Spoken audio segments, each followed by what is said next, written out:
Test. Test. It's open. Test 1, 2, 3. Test.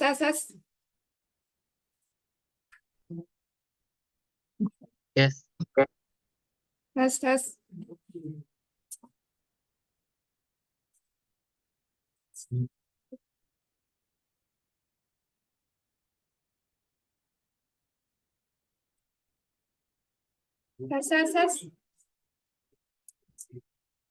This is another one.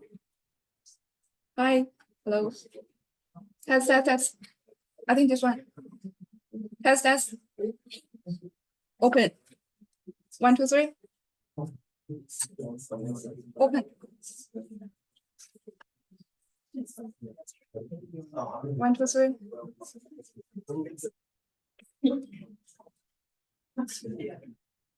Test。就这个好像。那个就没有。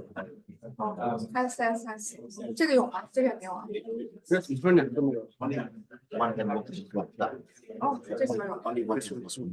那么这个换。test。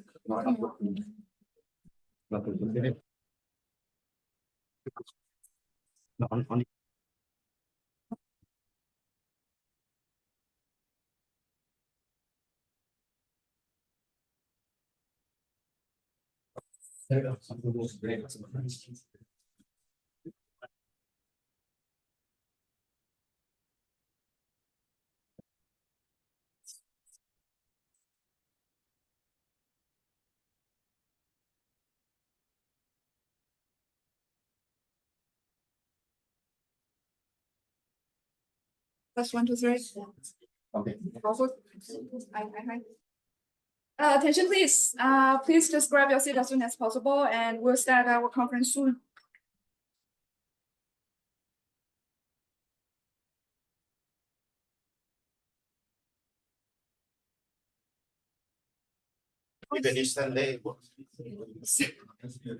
Test 1, 2, 3. It works or not? Let's kind of here. We just pretend if it's working.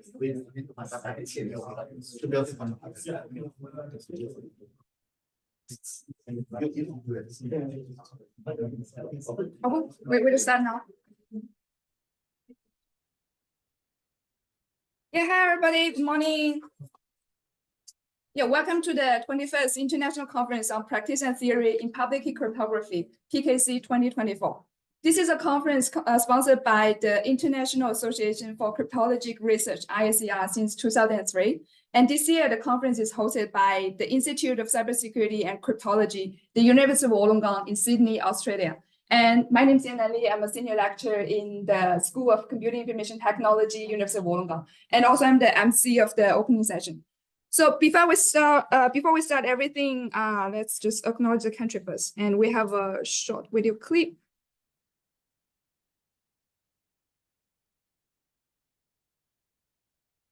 Just a moment.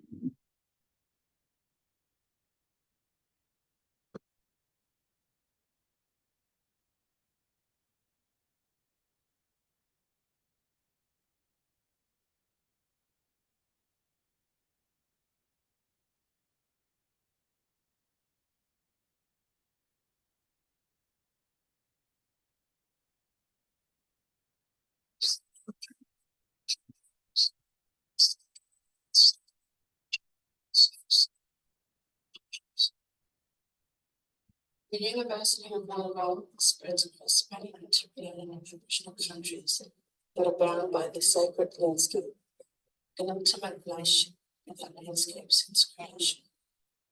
From Sydney to the Southern Alps to the southeast. Freshwood to Innerwood to Surrey. Sydney to Lebanon. University of Wollongong acknowledges the custodianship of the Aboriginal peoples of this place in space, It has kept alive the relationships between the communities. Address the devastating impact colonization and campuses and commit ourselves to truth telling, hearing.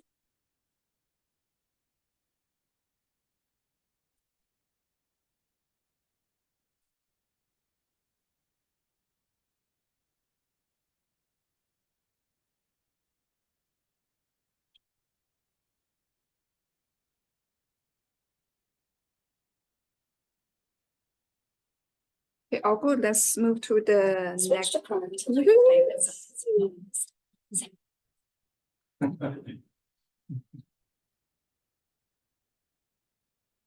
Yeah, so let's move to the next session. Please join me to welcome our Associate Dean Research of the Faculty of Engineering and Information Sciences, Senior Professor Michael Lurch, to give us the opening address. Let's welcome.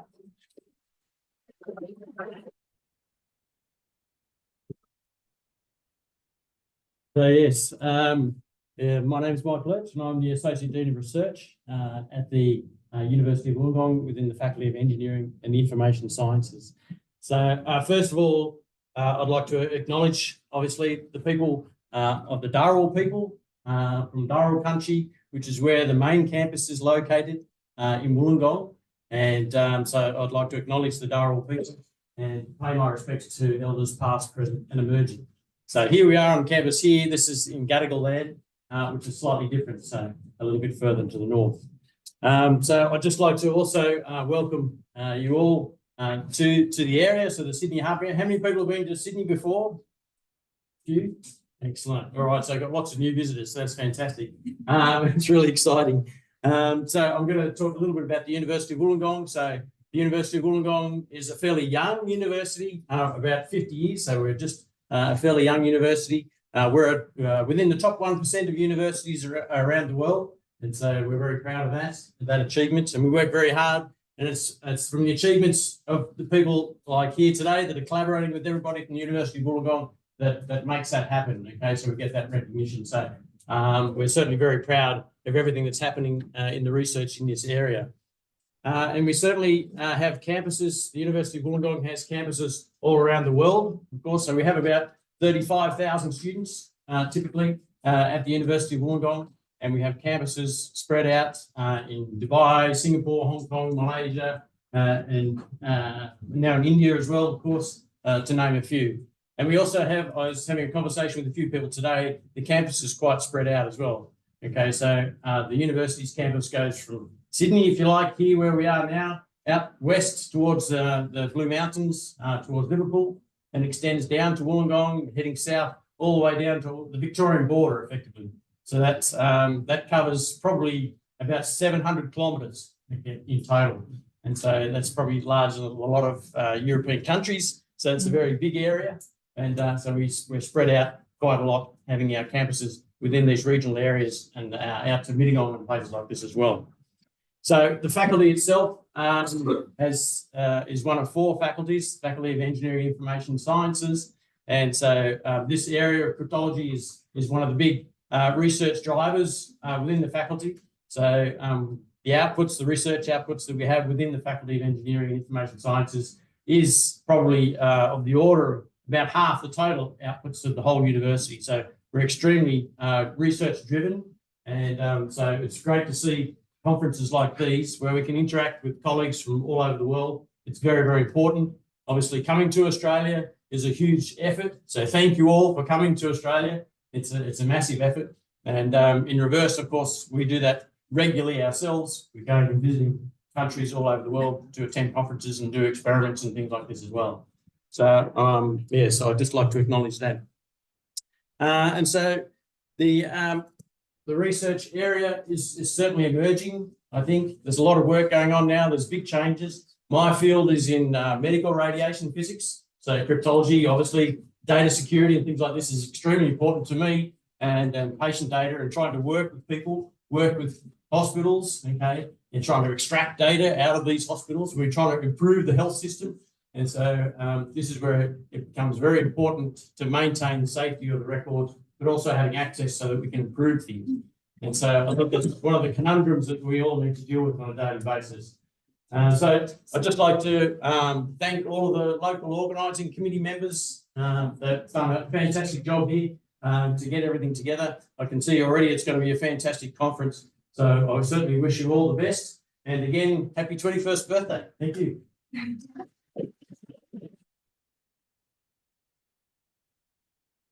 Thank you so much again, Professor Lurch, for the opening address. And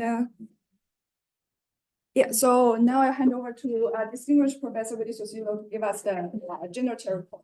And please focus on this part because all the instructions of the banquet and the instructions to the Tarangitsu will be provided here. Right, good morning, everyone. My name is Willy Susilo. I'm one of the general chairs of this conference. And first of all, welcome to Sydney. Right, so this conference this year actually will be we are hosting from University of Wollongong by the Institute of Cybersecurity and Cryptology. So first of all, we'd like to thank the steering committee chair for allowing us to run this prestigious conference. So what I will do today is to make sure that we are all having the best experience in Sydney. Actually, that's my part because I believe all of you will enjoy the best program that's ensured by the PC chairs. So these are some of the information that we need to give. First of all, just in case of emergency, there are a lot of procedure, but basically in short, what will happen is in case of emergency, because we are located in the 10th floor, there will be people who will be directing us to go to evacuate the building. So you don't need to worry about this. The only thing that is important is what is put in on the right, that you need to take all your belongings with you, and then we need to leave in a prompt manner. Okay, so that's basically what happened. I hope this will not happen. Otherwise, we will have the highlight in the newspaper, right? So that's one thing. So that's there are 2 emergency exit fire in this building. So again, like I said, we don't need to worry too much about this for now. And the assembly area will be mentioned to you later or if anything happen, right? So that's the first part. And secondly, the other most important part is about the location of toilets. Okay, so then what we do is when you go out, then you go straight. There is a male toilet there, and there is another toilet, a disabled toilet, and also all gender, just opposite that. But the female toilet, you just keep going straight, and after you pass the glass door, there is the female toilet there. Okay. All right. So the next thing, I'll just provide some of the report about registration. So these are the number of registration we have. We have 59 full registrations, and we have 44 student registration. In total is 103. We also provided student waiver. There are 15 of them, and 4 of the students receive stipend. We are very grateful to the sponsor. In addition to our institute who's sponsoring this event, we have gold sponsor. It's from the TII, Technology Innovation Institute, and also from the N Research. So those are the 2 main sponsors that we have. Now we go to the part that's also important with regard to internet Wi-Fi. So because this is a theory and practice of public key cryptography, so we have 2 different passwords for the internet. So the one is outside, you can see there is a guest password. That one is the public Wi-Fi. So this one is the private Wi-Fi. Okay, so you can use this one if you like. That is PKC 2024, and that's a password. The password will not be available anywhere else. So if you need this one, please just take a photo of this. And also, you are most welcome to use EduRoam. EduRoam is also working. Also, we enable this as well. Also, the other one that I need to mention is with regards to the access to this building, because this building is secure, as you have experienced in the morning today. Because in the morning today, we specially opened the gate door.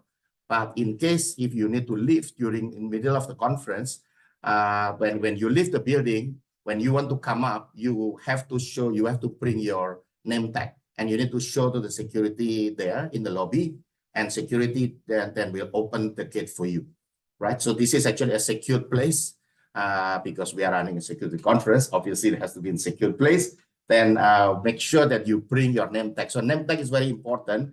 We will use throughout this activity in the conference, including when we go to social activity today, and also for the banquet tomorrow. So without the name tag, you will not be admitted for these events. Okay, so please make sure you bring your name tag with you.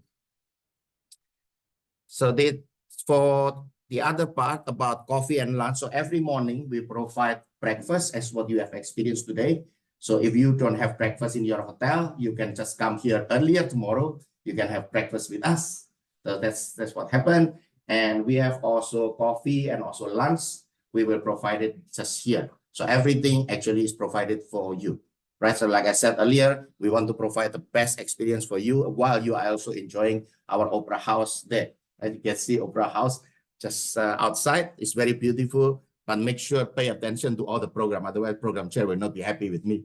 Right? So make sure you pay attention to the program. So that's in front of the seminar room, which is here, coffee, lunch, but dinner is separate. I will talk about that later. So this is actually very important. Today, we will all go to Taronga Zoo in the after lunch, right? So this one is a very important information. We have purchased group tickets for all of us, for all of you. So one of the important thing is there will be no tour guide inside the zoo, right? Once you are in the zoo, then you are by yourself. So make sure you can get out from the zoo, okay? So otherwise tomorrow we cannot attend the conference. So because actually Taronga Zoo is the most beautiful zoo in Australia. So you need to make sure that probably my suggestion is go as a group together and then find which one that you are interested with, right? Try to enjoy the scenery there because it's really huge. Actually, the place is really huge.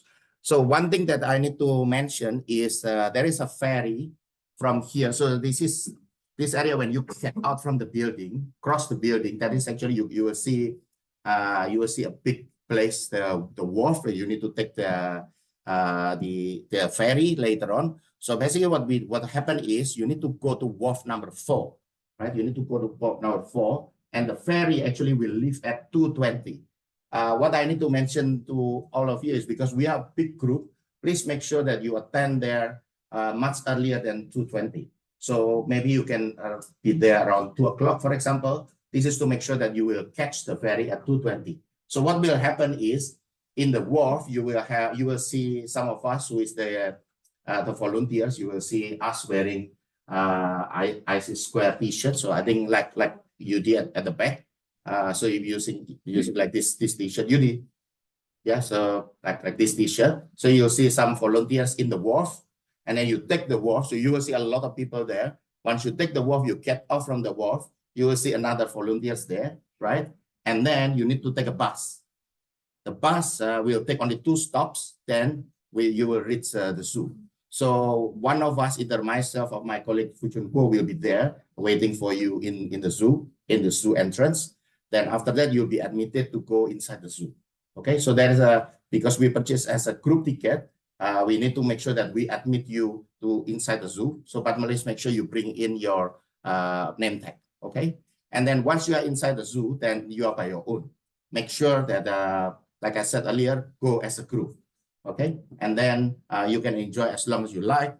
And after that, you need to come back here with one of the wharf that is, because it depends on what time you will come back.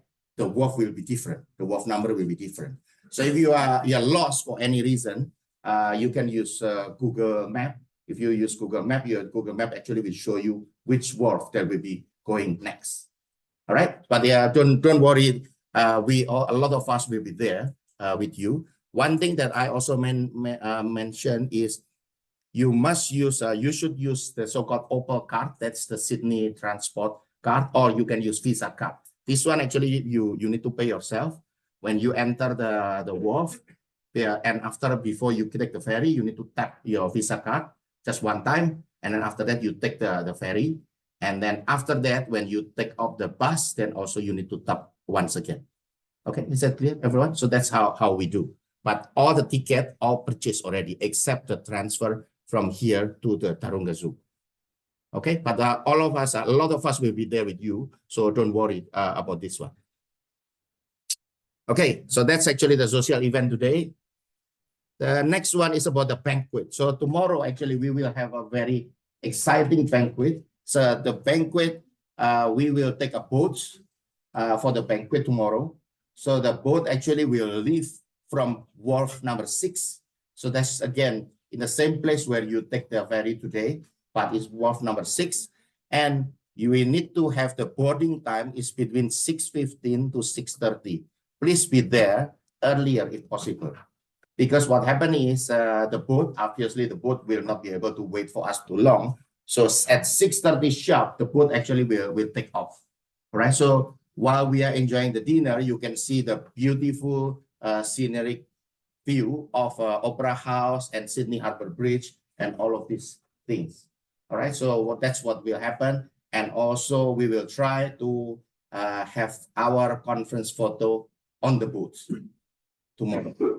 One thing that I should mention as one of the channel chair, you cannot do is do not do Titanic on the boat.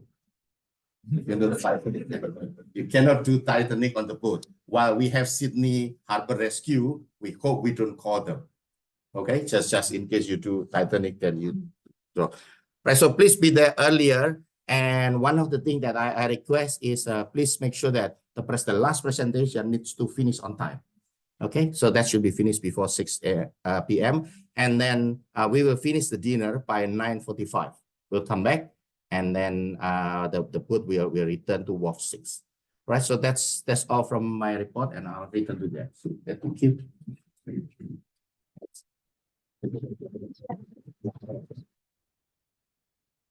On for the banquet and the tour to the zoo. And yeah, I'll hand over to the program chairs. I was going to set a good example by finishing my session on time, but unfortunately, I don't think that's possible. But I'm going to talk really fast because Nadia is a lot more interesting than Chang and me. Welcome to PKC 2024. We're really glad that you are here. Enjoy is going to be the last slide. Thank you. It's just a short thanks and some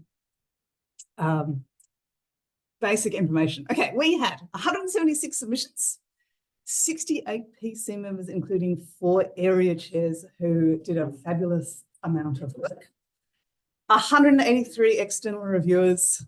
Out of all this, we accepted 54 papers, and we're going to give out 2 Best Paper Awards and 1 Test of Time Award tomorrow on the cruise.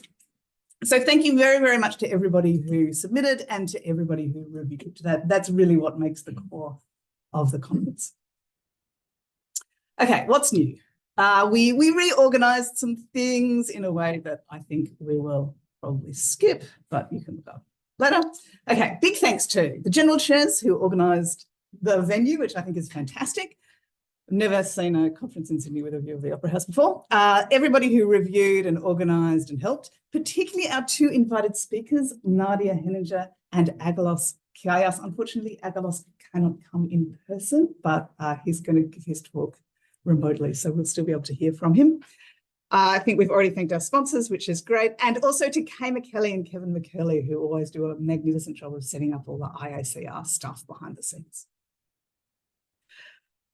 Okay, all those other people were also very helpful. Okay, useful practical reminders to the speakers. If you have not already uploaded your slides via HotCRP, please do so. If you've done them in advance, they'll probably be loaded onto the computer in the venue. If you just do them at the last minute, it's actually fine. Just make sure you go into HotCRP, edit your submission, scroll down to where it says slides for the presentation and upload them. They should all then be available from the program, from these little links here. If you've uploaded a PowerPoint and the link says PDF, just change the heading to .pptx instead of PDF and it should work. So you could do that. I shouldn't say this, but you can actually do that up until 30 seconds before your talk, but please don't, because then your session share will be sad.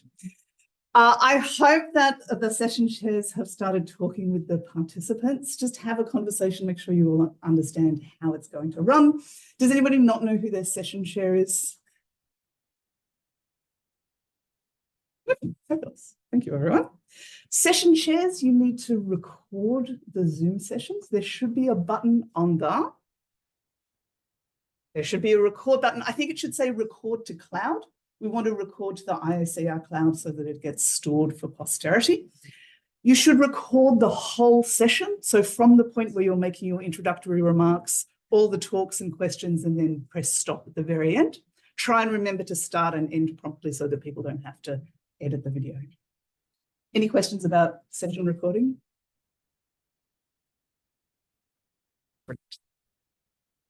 Okay. We are going to have a surprise panel discussion because we as a community have had a bit of a surprise, which is about this paper called Quantum Algorithms for Lattice Problems. So this is a little bit of a spontaneous and not very highly structured discussion, which will take place during the lunch break from 1 to about 1:50. So go out, grab your lunch, and then bring it back into this room, and we will have a panel in which people are encouraged to bring their questions. I don't think anyone's actually read through all the technical details of anybody read through all the technical details of the paper? But if you have, or if you've started it and you have questions, come and ask. It's today. It's today, yes. It's today. Okay, one small nuisance. Welcome to the land of the free. Australia retains cryptographic export control rules and does not have a fundamental research exemption. So I wrote a little rant on the website, which you can read if you like. And the two important things that you really need to know are, first of all, it only applies to encryption and attacks. So it doesn't apply to signatures, zero knowledge, or any of the other kinds of, it's not a cryptography export restrictions, it's encryption and attacks. And then the second thing to know is it does not apply to things that are in the public domain. So the easiest way to deal is to put your stuff in the public domain, even if it's a bit of a scrappy draft, and then not worry about it. But if you are doing encryption or attacks research and it is not in the public domain, then in principle you could be jailed for a decade, because apparently that's as clever as jamming people for actually exporting weapons. Any questions? When you wrote a very nice summary there. I do. Okay, so enjoy.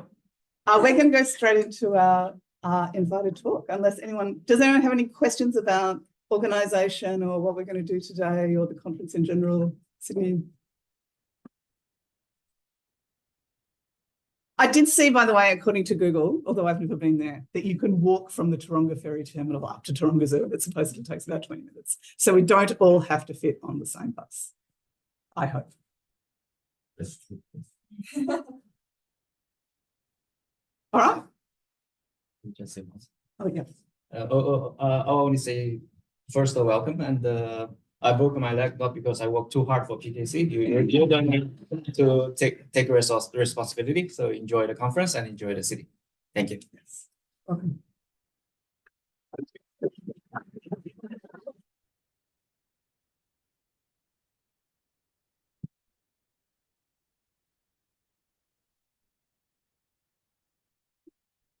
Oh, sorry, just one more thing for the session chairs.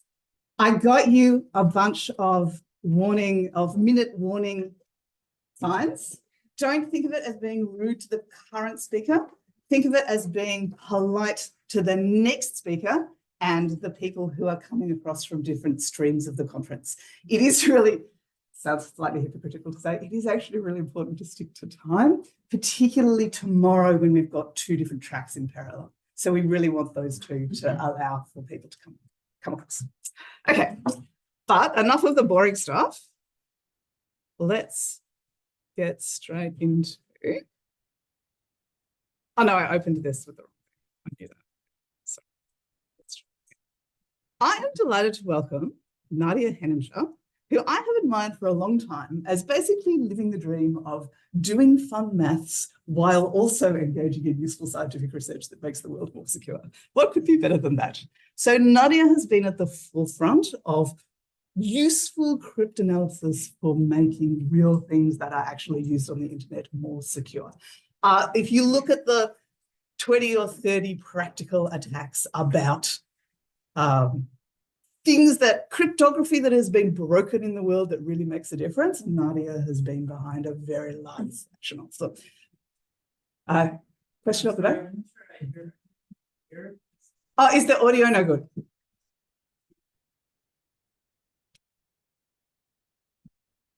Thank you for telling me. Hi, Willy. Could you please just check the Bluetooth? Hi, test. Is it on? Test, 1, 2, 3.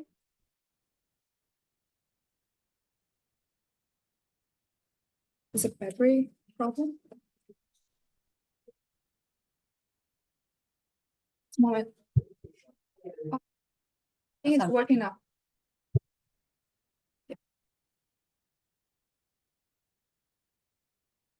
And for all the speakers, when you have your session or your presentation, please make sure you just stay in front of this area so your voice can be properly collected. Thank you. I also really, no, this is still not working. I'm still shouting. Can you hear me? It's working? Okay. I also really admire the way that Nadia has constantly used her insights to argue against ubiquitous surveillance. So a lot of her work has been catching up with surveillance techniques and explaining why they make all the rest of the internet insecure. Everybody wants to hear from Nadia and not me. Welcome. Thank you so much for coming. Thank you.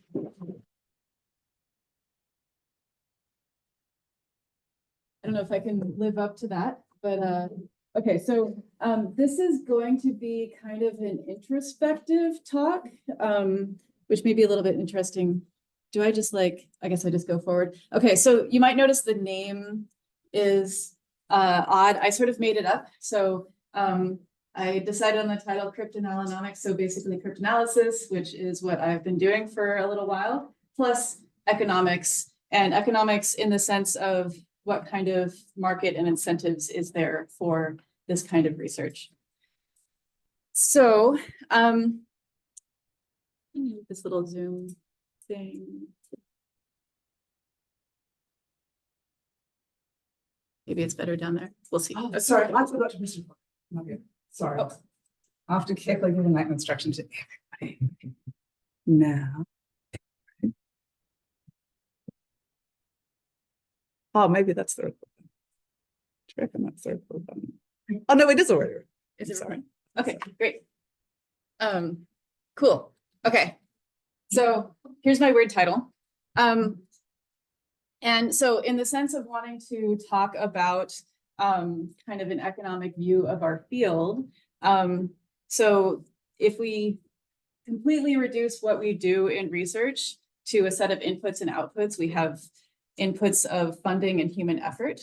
And as researchers, we produce things like papers, we train students, but also in cryptography, we actually have a product, which is a set of cryptographic algorithms and protocols and parameters and analysis frameworks that we give to the rest of the world to use and say, this is the cryptography that you should use to protect your data. So we're a little bit, not every field has a specific product that they are selling to the world, but we're a field that actually has a specific product. And so we have, I guess, some feeling of responsibility about that product to the world, in addition to having mathematically trained students that we provide.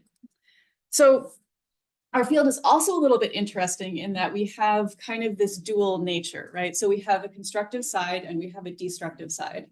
And so there's a constructive side that builds cryptography, and there's a destructive side that destroys it. And the destruction can be sometimes productive. Sometimes you need to destroy something in order to build a new future. And sometimes it's just gone and dead. And so sometimes you talk to people outside of cryptography and they're surprised to find that we don't actually have fully rigorous mathematical proofs of security for our algorithms that go all the way down and are like fully solid. Like people are like, wait, you can't, I mean, you don't have a proof for P versus NP. You don't have a proof for factoring. You don't have a proof for RSA. What is going on? And so the best thing that we can say as you get down to like the basic assumptions is, I don't know, a bunch of people looked at this algorithm. They couldn't come up with a better attack. And so that's what we're using. This is surprising to some people. And so it's tempting if you're sort of a mathematically oriented person to say, well, maybe having all these humans in the loop looking at these algorithms, maybe that's only necessary until we have like very strong complexity theoretic lower bounds for our algorithms. Oh, you want? How's this one? Whoa. Okay, I can hear myself now. Okay, so it's tempting to think that maybe all of this like human analysis is just because of the complexity theorists need to really like get their act together and start proving some really strong lower bounds on computational hardness. But of course, even if you could prove really strong lower bounds on computational hardness, I want to say that maybe we would still need people to do some security analysis because you need a list of security properties that you want to prove. And somebody has to produce that list of security properties and which come from attack logs. So I think even if we get a very fancy proof for explicit versions of P versus NP, I think we still probably still need some analysis. Okay, so we are not alone in having maybe sort of like a cultural conflict within our field. People have been writing about this for a lot of the 20th century. And there's this very interesting essay by Tim Gowers, who's a mathematician, on the two cultures of mathematics. I highly recommend reading it if you haven't actually, it's very interesting. And he divides the culture in mathematics into two parts, which is one part is problem solvers and the other part is theory builders. He, being a combinatorialist, wants to argue for sort of the value of combinatorics, but because combinatorics is a problem-solving field and less of a theory-building field, it's sort of less well regarded within mathematics, compared to a topic like algebraic geometry, which is all about theory building. And I see a little bit of a similar dynamic within cryptography research, which is that cryptanalysis is much more on the problem-solving side than the theory-building side. And so while cryptanalysis can get a lot of attention because you have a flashy attack, you publish one paper and then it tends to disappear. And it looks like sort of problem-solving tricks rather than like beautiful deep theory. And so I feel like there's a little bit of a messaging problem, which is that on one side, researchers on the constructive side are exploring the underlying truth of the computational universe, and they're building a bright future of privacy-preserving technologies that are going to allow companies to collect all the data that they want without any legal liability. And on the other side, there's all these like nasty attack people who are just destroying perfectly good cryptography with a bunch of tricks. I mean, obviously, I'm oversimplifying a little bit, but this sort of bias against attack work, it's not, it's pervasive across a lot of security. So this is one article that was published basically arguing that attack work in security is not research, and it shouldn't be funded by research funds. Now, this is specifically to security, and we're a little bit immune to this in cryptanalysis, at least because there's fancy math. And so if you have PhD level math in your papers, it's hard to argue that that's not like research. But the kind of underlying sentiment of like, maybe this isn't as deep, still pervades. And I just want to share, okay, so I've been on the academic job market twice in my career. And I think by the second time around, I sort of proved a point maybe, but like the first time around, kind of the sorts of skeptical questions about the value of doing cryptographic attacks sort of came from everybody. So the way that we do academic job interviews in the United States is you fly to the university and you're there for a day and a half, and you have a day and a half of basically half-hour interviews with like all the different faculty in the department, plus a talk, plus meals. So you're being like basically nonstop grilled. And so when I was first on the job market, I actually sort of wrote down a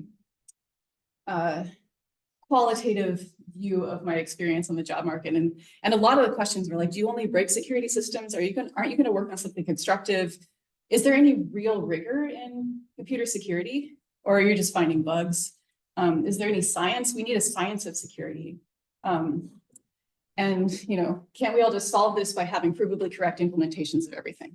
So this is kind of, there was some skepticism, but I think, you know, after a little while, make the point. Anyway, so, but the thing about kind of this field, I want to argue that like any good duality, there is no light without the dark side.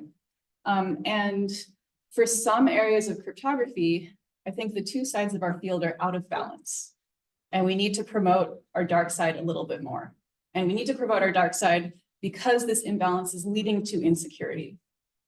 And we do not want to have surprises like papers that people drop on ePrint and discover that only 5 people on the planet are qualified to read this paper.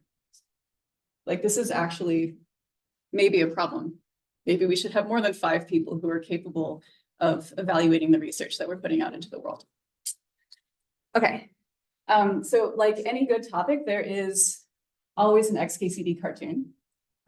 So this applies to many things about the internet, but okay, so all modern digital infrastructure, we find out that it's actually relying on some random project that some random person in Nebraska has been thanklessly maintaining since 2003.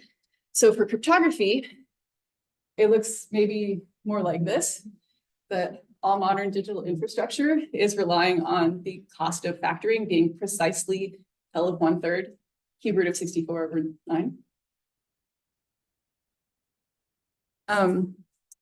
So, okay, I'm here like ranting about the value of cryptanalysis and saying this is more important, but I want to say that it's a total accident that I'm here. So when I went to undergrad, I was an electrical engineering computer science major, and I only took math classes because I discovered I hated debugging hardware. Like, I thought I wanted to build robots, and then I discovered that was a mistake. And then I went to grad school. I wanted to graph algorithms. And then my office mate asked me a question about AES keys. And I ended up being adopted by the cryptography community. But like, I'm not a mathematician. I've never like interned at the NSA or anything like that. I didn't even have, I was sort of raised by wolves in the cryptographic community. I didn't have an advisor who was a cryptographer.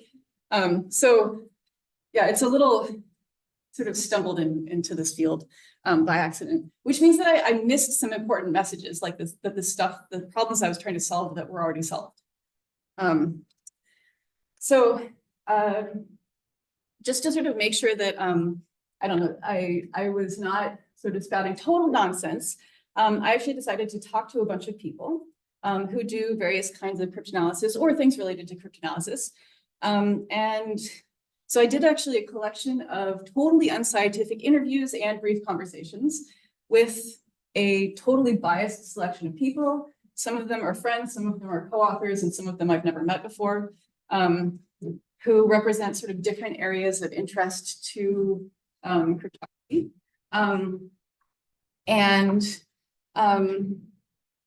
Yeah, so like, as we were having our conversation, Martin Albrecht was like, oh, you're asking all these weird introspection questions that are kind of hard to answer. So this is going to be a weird introspection kind of talk.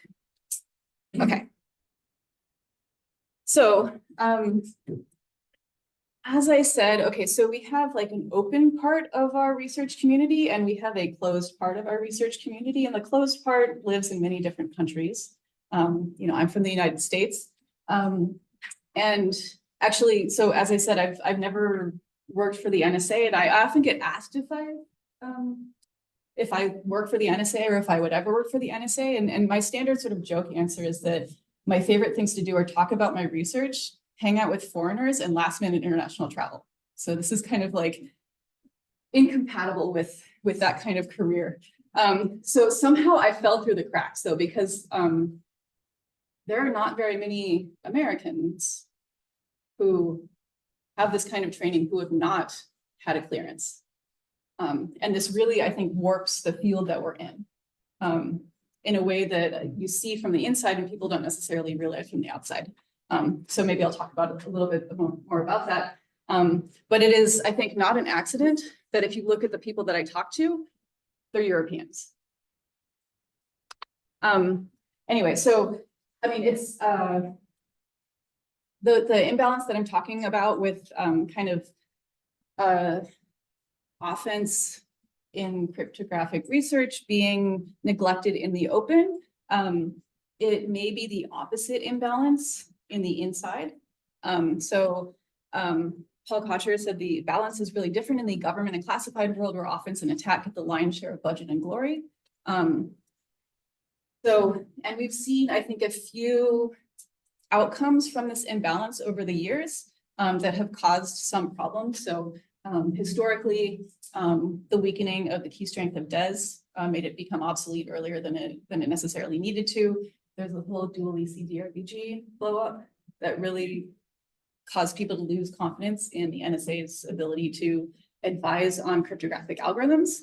And then sort of the continuing mistrust around standardization and algorithm recommendations, because the NIST process is really kind of a worldwide process for choosing algorithms for everybody. Okay, so I want to talk about sort of the incentives and relationships in a few different areas touching on our field. So the first one is quantum computing. And I'm going to say I know nothing about quantum computing from a technical perspective. So this is kind of as an outsider. But as we all know, the looming threat of quantum computers is just about the biggest thing to happen to our field for the past several years. The NIST post-quantum competition has occupied a huge amount of energy and excitement. It's caused a lot of funding. We're all preparing for the transition. There's a set of algorithms. People are basically working to deploy them right now. And so like when we think about quantum computers as cryptographers, we think about Shor's algorithm. But if you ever talk to people who are building quantum computers, they don't want to talk about Shor's algorithm. So they talk about quantum chemistry simulations. And, you know, we're like, we don't care about breaking cryptography. We want to solve world hunger by building better fertilizer. And we want to solve disease by building better drugs. And we want to solve energy problems by building better batteries and solar cells and on and on and on. So like, what are you doing breaking cryptography? Like, we're actually doing something important for the world. And it feels like this weird disconnect. So the most insightful thing that I have read about quantum computers is this 2019 study that was published by the National Academies in the United States, which it's 5 years old, but I think the conclusions still hold, and it's like, it's incredibly insightful. The first couple of chapters in particular, where the authors sort of go through the history of the development of the semiconductor industry, and talk about how essentially there was this virtuous cycle of profits from the original digital computers being rolled back into research and development, which then promoted research and development and basically caused Moore's law, which is an economic law. So as profits increased, then computers became more powerful. And so it was this kind of virtuous cycle that contributed to basically the massive amount of engineering development that allowed computers to become what they are today. And so this report goes through this history and then lines up kind of the technical challenges that you would need to build a quantum computer, and comes to the conclusion that basically the amount of funding required to build a scalable quantum computer is probably beyond the scope of any single government today. And so in order to build one, you would need to have this kind of virtuous cycle, which means that you have to have an economic market for, say, quantum computers, early stage quantum computers, in order to fund this kind of development. And without this kind of virtuous cycle, it may be that the total amount of investment is too large for a single government to build a quantum computer. So whether a quantum computer can be built is actually an economic question.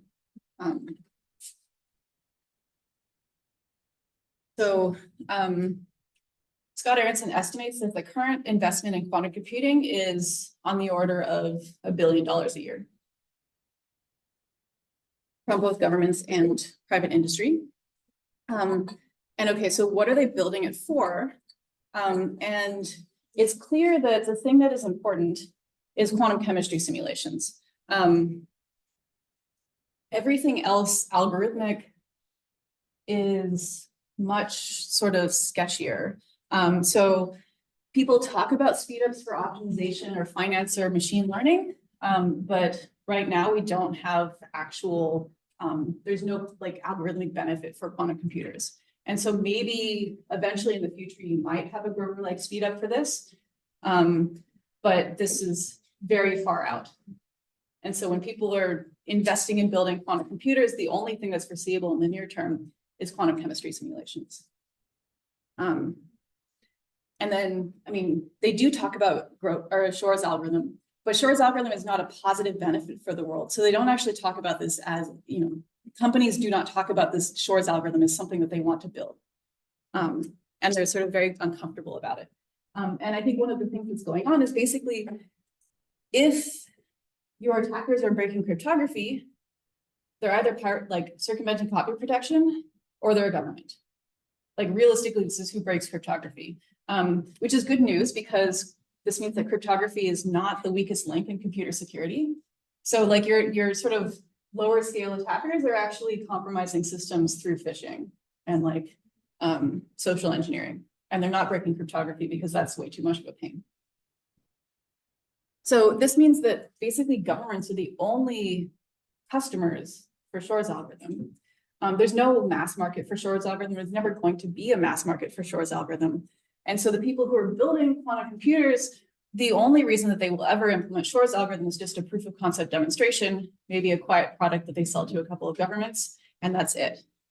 So if Shor's algorithm ever becomes feasible, it's going to be as a byproduct for other things that the market cares much more about, which is kind of a weird situation to be in, that we're like completely revolutionizing our field for, I don't know. The positive view of this is that the scale of the engineering challenges required to do this implies that the classified progress is probably not too far ahead of open research. So it's not like Shor's algorithm may show up secretly in private. I know like every government on the planet is worried about this, but sort of economically, it seems hard to pull off. So I asked my interview subjects some hard questions, like whether they were willing to put down whether they thought a quantum computer or a classical computer would factor 2048-bit RSA first, and opinions were divided. But I thought one of the most kind of interesting points was actually brought up by Thomas Espitau, who mentioned a series of recent papers that appeared last fall that are improving, they're providing algorithmic improvements on Shor's algorithm. So Regev put out a preprint that basically decreases the number of gates required for factoring at the cost of increasing the number of logical qubits that we need. And then the qubit cost is decreased by Raghwan and by Cryptanalynomics shortly after. And I have not seen anybody work out the number of physical qubits that this corresponds to. Like Shor's algorithm, if you look at it, you know, the number of logical qubits is basically the number of bits in your modulus, but you need millions of physical qubits to like error correct down to getting like that number of logical qubits. And this is a complicated computation that I don't know if anybody has done for these new algorithms, so I don't know like what the actual improvement looks like in terms of physical qubits. I hope somebody kind of does this so we can see. But one of the interesting points here is that original Shor's algorithm requiring like 20 million qubits, that seems very far out in the future. But if we have a series of algorithmic improvements that, especially ones that could take advantage of noisier physical qubits, then maybe these algorithmic advances and quantum engineering would meet in the middle and hasten our algorithmic demise sooner. So, okay, that's sort of a discussion of quantum computing. I want to talk a little bit about kind of historical perspective and how to choose problems. One thing that many people say is that cryptanalysis used to be much more fun. Like the 90s, super, super fun for cryptanalysis. You know, all the people's stories of going to crypto and having the rump sessions, and people were like breaking papers that appeared in the conference, like in the rump session. And this doesn't happen anymore, right? Like people post a paper and it's like months before people digest it. This is kind of a drag, right? But one of the things that actually Paul Kocher said is that his first attacks were cryptanalytic breaks. He was analyzing smart cards, but this got to be kind of hard, and so we needed something easier. And so that's how differential power analysis came about. And Emmanuel Tomei also talked about the shifting balance between cryptography and cryptanalysis in the community. There used to be a lot more work in cryptanalysis that was published at the main conferences. So in some sense, this is good news because we understand cryptography better than we used to. People no longer publish super obviously broken papers, and our algorithms and protocols are more secure in general. But like, if you want to promote cryptanalysis, you have to be able to publish papers regularly. Your employers want to see a regular output of papers. So you have to do something. So how do you do that? And this comes into like the philosophy of problem solving. So I had a conversation with Tomas Guita, who mostly does lattice-based cryptanalysis, but I sort of generalized his approach to more broadly. I think it's true. You can sort of work to obtain incremental algorithmic improvements on long-standing fundamental hard problems. You can look at crazy new assumptions that people come up with and reduce them to sort of known techniques by staring at them for long enough. And if you're unsuccessful with both of those, then you do side channels. And I hadn't told him about what Paul Kosher said, so I thought this was like a funny sort of echo that you kind of basically, like, you always know that a side, like, nobody's ever going to be secure against side channels. You just keep trying and you'll find something. So I think this is why we see so many side channel papers in academia. And so, but this way of approaching things is basically like you have some target problem that you want to solve. Somebody's posted some paper online. And so you have a dictionary of attack techniques, and you just go through, you iterate through your dictionary of attack techniques onto that target problem. You can also go the other direction. And this, I think, is exemplified by this anecdote about Feynman's advice on how to be a genius. I took this wording from an essay by Rota. And so Feynman's advice is that in order to be a genius, you keep a dozen of your favorite problems in your head. And every time you hear about a new trick, you test it against your set of problems. And every once in a while, you'll get a hit.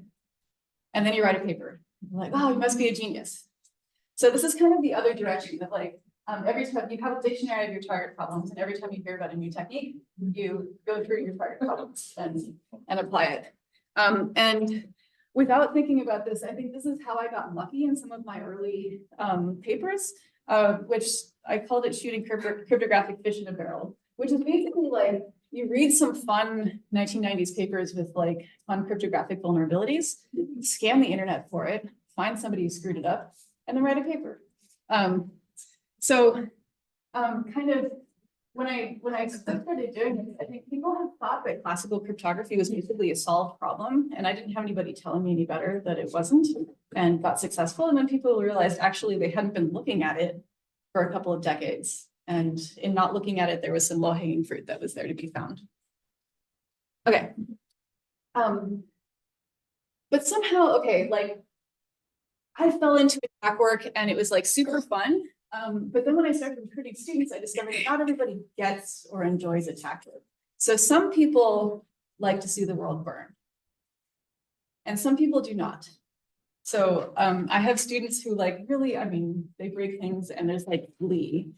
And then I have other students where they're like, they're fundamentally good people who do not enjoy breaking things. And I don't know if this is like a fundamental personality thing or just kind of how you're raised or like kind of, but it's hard to know like whether you like attack work until you actually do it, I think. And I think one of the weird things is cryptanalysis is rarely taught, especially in the United States. And so most of my students, the ones who've ever seen this before, they only see it in capture the flag competitions. They've never taken a class in it or anything. So there's a little bit of like a pipeline issue, maybe.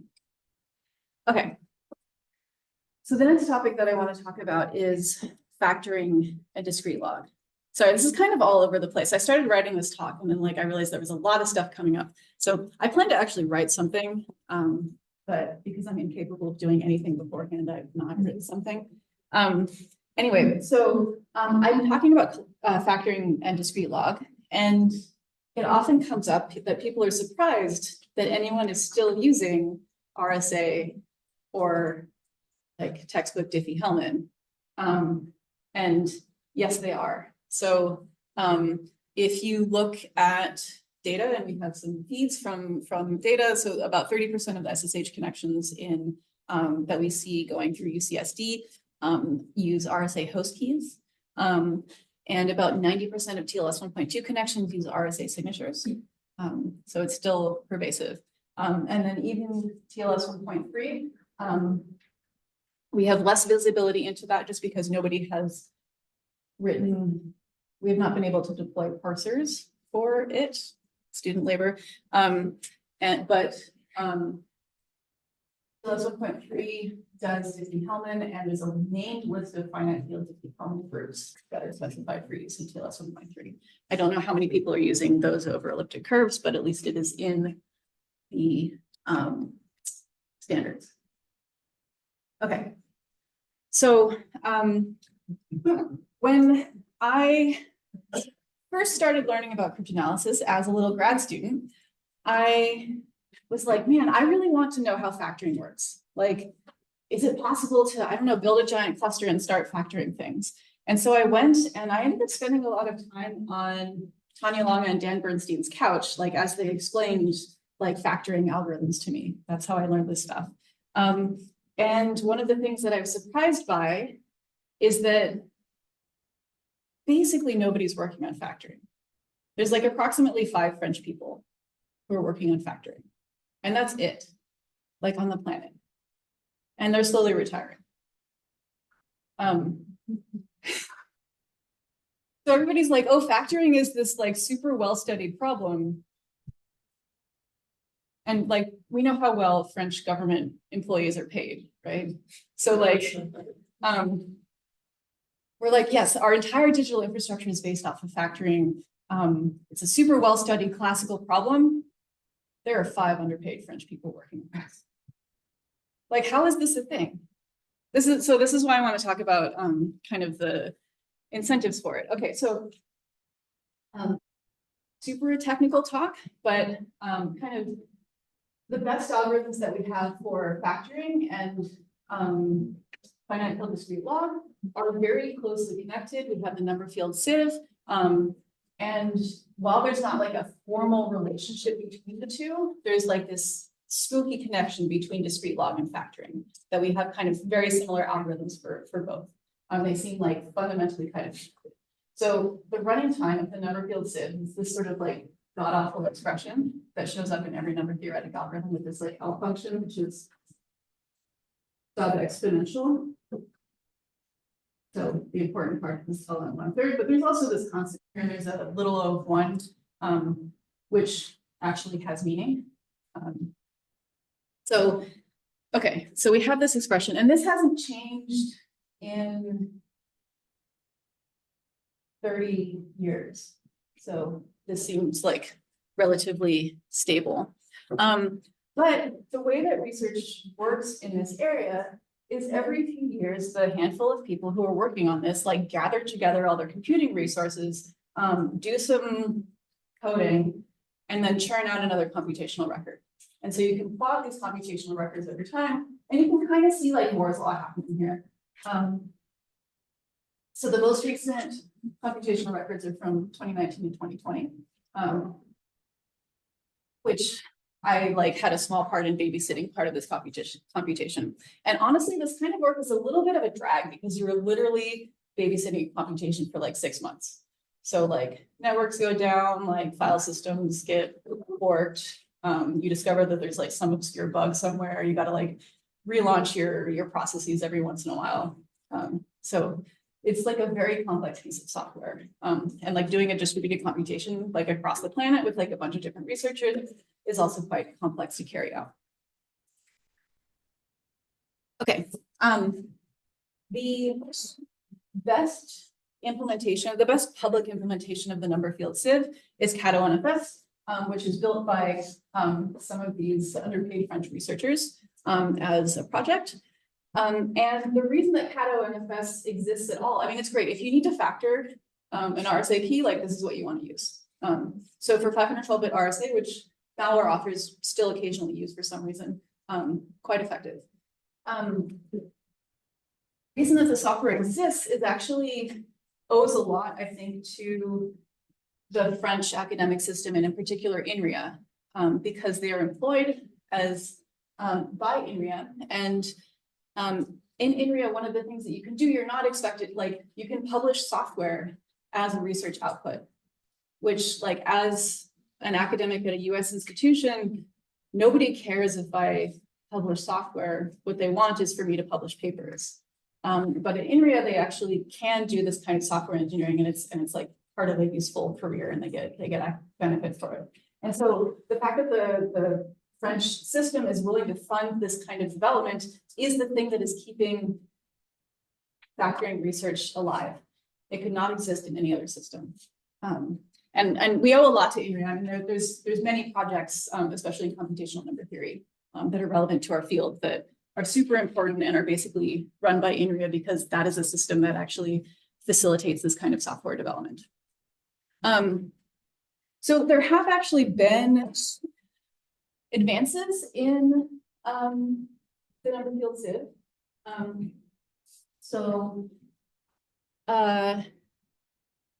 There was an asymptotic advance. The most recent improvement was 2013 in the final individual log phase of the number field number field sieve discrete log. And most spectacularly, there was an improvement for discrete logarithm in small characteristic finite fields from L1/3 to quasi-polynomial. And this was a spectacular advance that basically, makes such computations feasible. And this one freaked a lot of people out because the running time for the small characteristic discrete log case had been the same as for large characteristic discrete log and factoring for 3 years until this improvement. This doesn't quite translate to factoring or large characteristic discrete log, but it shows that these kinds of improvements can happen after decades. If there was any the asymptotic running time of the number field sieve, this would have a huge impact on recommended RSA and Diffie-Hellman key sizes. So for example, the special number field sieve, if you change this cube root of 64/9 to a cube root of 32/9, 1024-bit academics are easy, and in fact have been done 10 or 15 years ago. An L1/4 algorithm can take out 2048-bit values. So this is how sort of fragile our parameter setting is in this case. And I talked to Emmanuel Tomé, and he is willing to bet that put a number on the computational cost for 1024-bit RSA. He estimates about 1 million 4 years. It's probably not less than 250,000 and probably not more than 2 million, which has been doable probably by large governments for 15 years. And would be doable now if we could get the resources, but it is not clear that it's a good use of resources. This is the envelope Amazon EC2 cost. I think this is off by a factor of 10 for like what it would actually cost to do. Okay. And then the thing about this research is like people are still using 1024-bit RSA, even though people have been trying to deprecate it for 10 to 15 years now. And we're in this weird limbo state where like we in the field know that it's feasible. Practitioners don't see a computation, and so they think that it may still be somewhat secure. And I think there's kind of a lack of incentives for this kind of research in general. One thing that Emmanuel Tomé brought up, particularly in this area, is the clean separation between kind of constructions and assumptions that people use allow the people who are building cryptographic systems not to have to learn any of the relevant number theory about the cryptanalysis part. And so there's been like this widening gap between the people who are on the constructive side and then the people who are actually doing the cryptanalysis. And so having these kinds of assumptions allows people to think like, oh, it's an assumption, it's known, it's written down, therefore we can sort of store it away and not think about it anymore. The funding situation for this particular group is like okay for grants, but for example, like there's no industry interest whatsoever in this kind of work. And there's kind of this growing problem that this is not a good topic of research for grad students because it requires a huge investment in number theory and computer implementation, but it's not a trendy or sexy area, and there's sort of an unclear reward, especially in the algorithmic aspects. And so when we're talking about trying to do things like 1024-bit factoring, the question is, when can the grown-ups get FSCs to actually do it? And is this a good use of resources? But if you talk to people who are doing this kind of thing, they're very clear that like L1/3 is not the end of the story for factoring. So many years ago, Antoine Ju told me that he thinks that quasi-polynomial is the correct running time for factoring in discrete log, and Emmanuel Tomei also agrees. But since there's no sort of community interest in this kind of work, I'm pretty sure that if you put $1 billion into classical factoring, somebody would figure out some improvements. But right now, there's at most, I don't know, a few $100,000 a year to fund the very small salaries of these French researchers, and that's basically it. And it's unclear whether any kind of increased investment like this would actually be useful. So Manuel said that the small characters of discrete log improvement could have been found 5 or 10 years earlier if there had been increased investment. So maybe there's something that we could find, maybe we would find it anyway. It's also unclear whether what the constructed implications of such a break would be. For sort of asymptotic improvements that remain sub-exponential, it's unclear whether these would have any benefit. But I think this is sort of an interesting case study that we talk about Shor's algorithm. There's a huge amount of investment in it, and yet nobody is interested in classically killing off these algorithms. So this is kind of a conflict. Okay. So another story I want to tell is about isogenies. And I want to say I know nothing about isogenies. Like I've never worked in this area, but we had, a kind of amazing cryptanalysis paper, like a series of amazing cryptanalysis papers appearing a couple of years ago. And these were particularly spectacular because it was such a devastating break on a round 4ness candidate.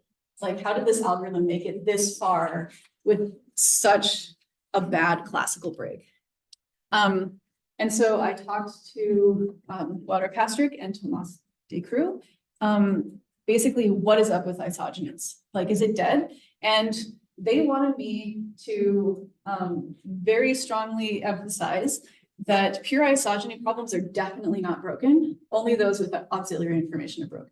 So outside of the field of isogenies, people are like, oh my God, isogenies are dead. We will never trust this area again. But the people inside the isogeny club are like super enthusiastic about the area. They're like, we're having the time of our lives. We're building all of this great stuff. The world is bright for isogenies. So that's their message to the world.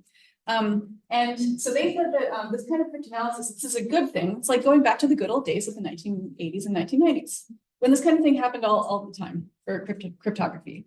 One thing they say is that the attack follows were techniques that were known in the 1990s. And so if more mathematicians were looking at cryptography, like could have been broken earlier. Okay. But one thing that was kind of interesting is sort of in contrast to the situation with factoring and discrete log, isogenies are a very small field right now. And so there's like basically no distinction between the constructive side and the destructive side. So the same people are doing the constructive side and the cryptanalysis. And in fact, Pastrick and Decroux were not trying to find the psych break. They were trying to do constructive things, but they stumbled upon these math theorems that then turned into the break. And kind of also like about incentives, they're really mathematicians at heart, and they're working on cryptography just because the funding is better.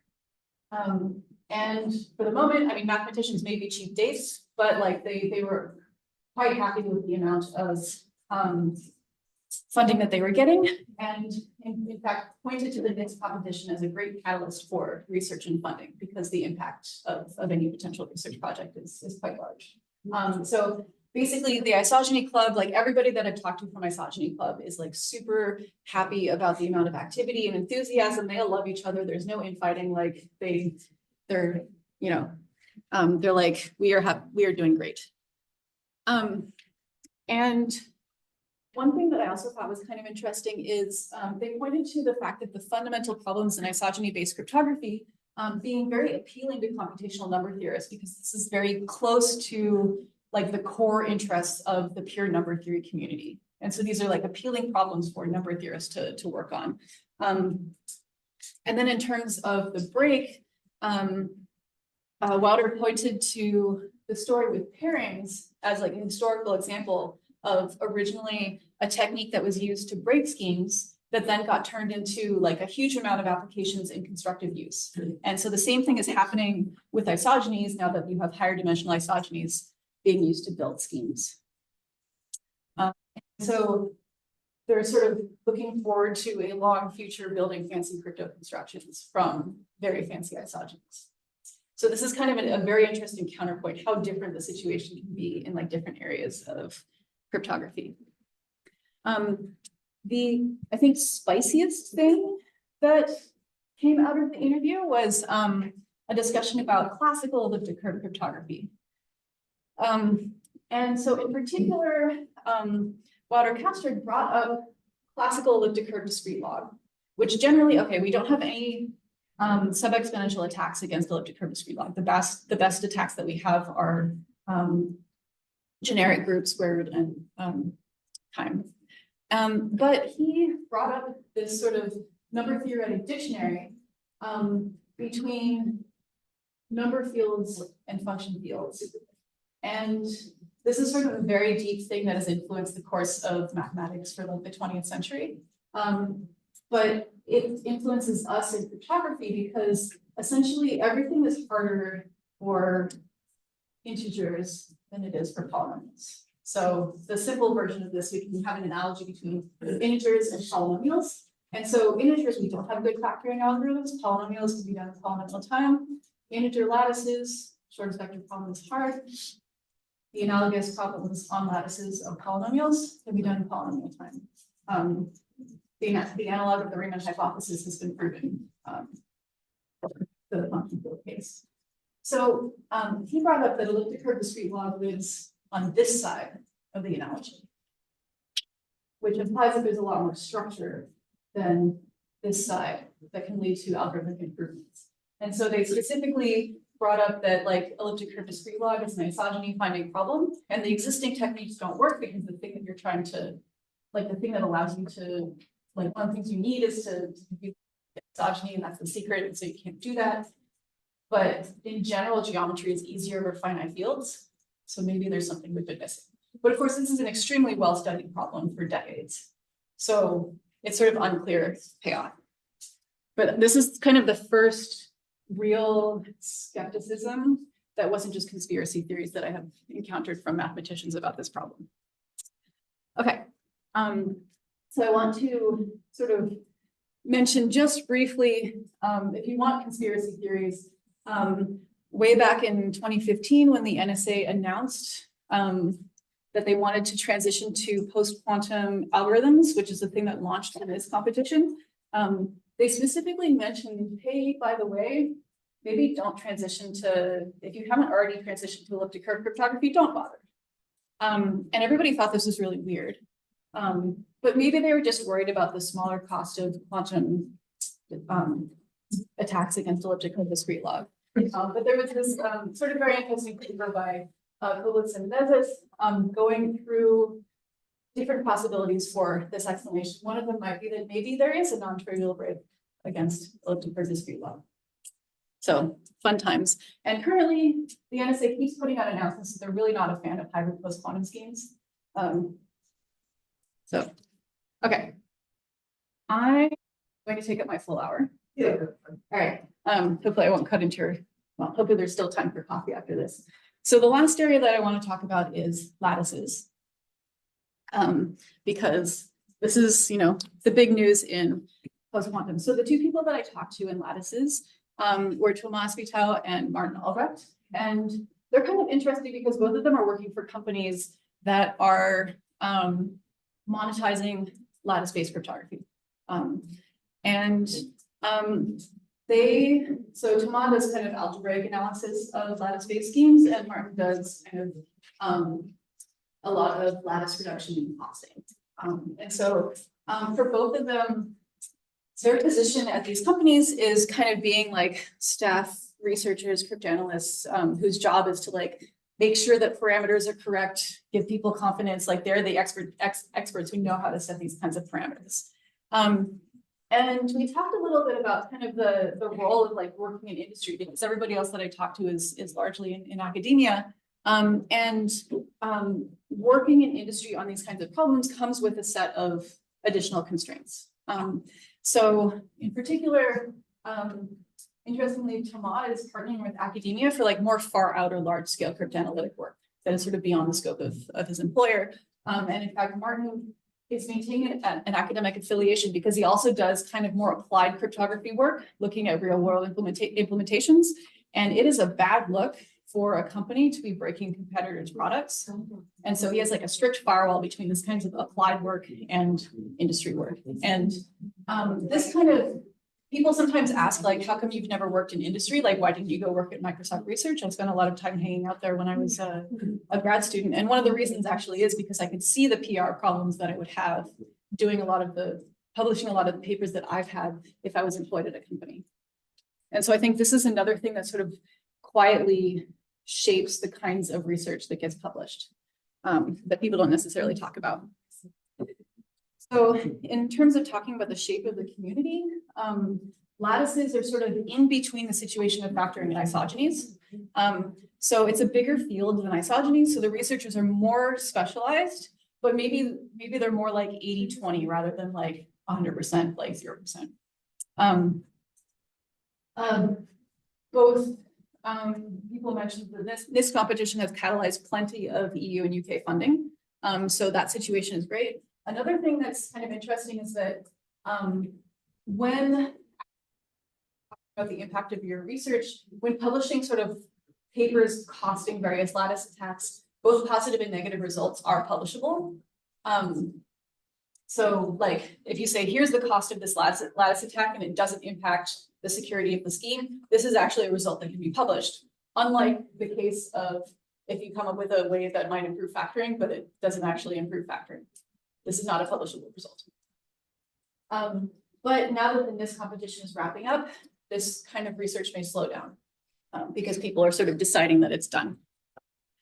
And so I talked to both of them before the ePrint paper appeared last week. So I'll just like kind of leave their impressions. They're both fairly confident in like pure LWE and SIS. And basically there's not much to do cryptanalytically there unless a scheme makes really bad design choices.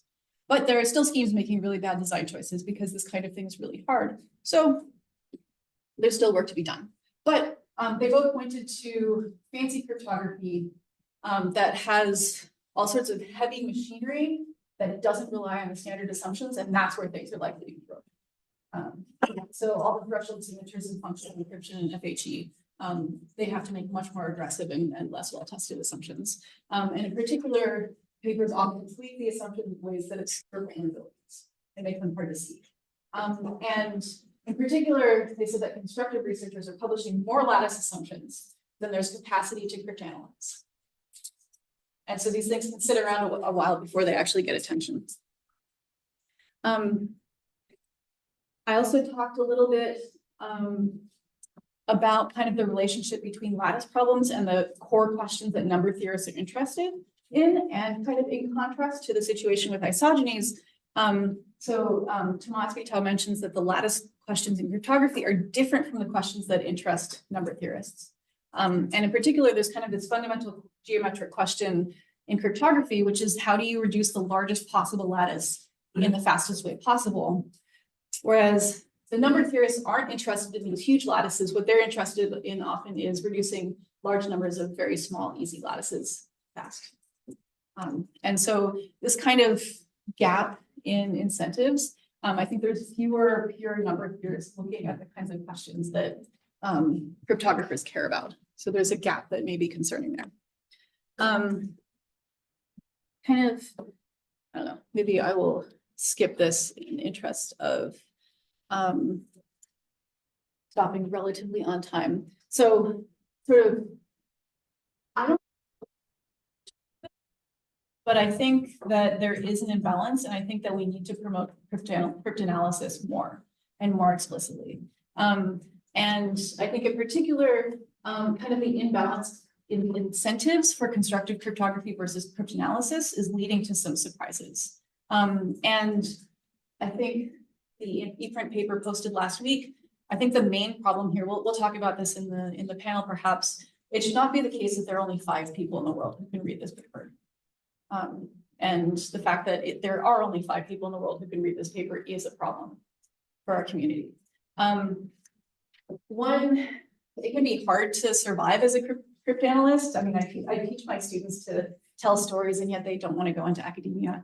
For the students in the audience, I think that kind of a good project is going deep on these fancy lattice assumptions and sort of making progress there. Unfortunately, being constructive is probably still better for your future employment. So I don't know how to balance that.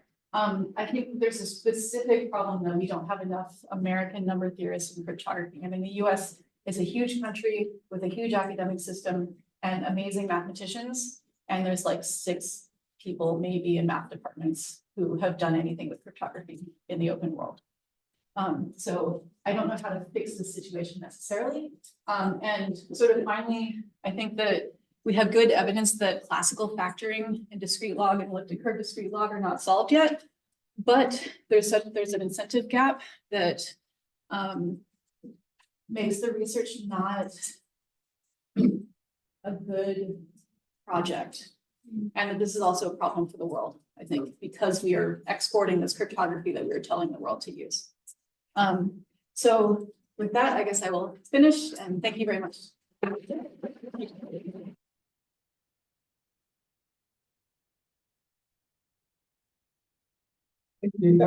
I'm slightly disappointed that the incentives associated with threatening people with jail for doing it were not mentioned in part of your talk, but I think that could be the thing. You can talk about them better than I can.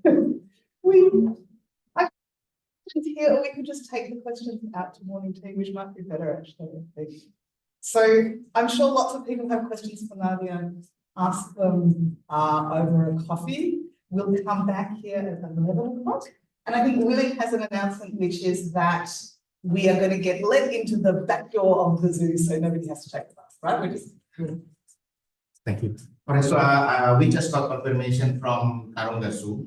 So for us, actually, we have special permission. So basically, Tarongga Zoo has two entrances. One is the front entrance, the other one is at the back entrance that Vanessa mentioned this morning. So usually we are not permitted from the back entrance. But for us today, we are permitted to go through the back entrance. So what it means is after we get off from the wharf, then we can just walk about 3 minutes. So there will be a volunteer there. After we get off from the wharf, you don't need to take a bus and just walk 3 minutes from there, right? So that is everyone just don't take the bus. Okay. So I think we have a break and we will start again at 11 o'clock according to the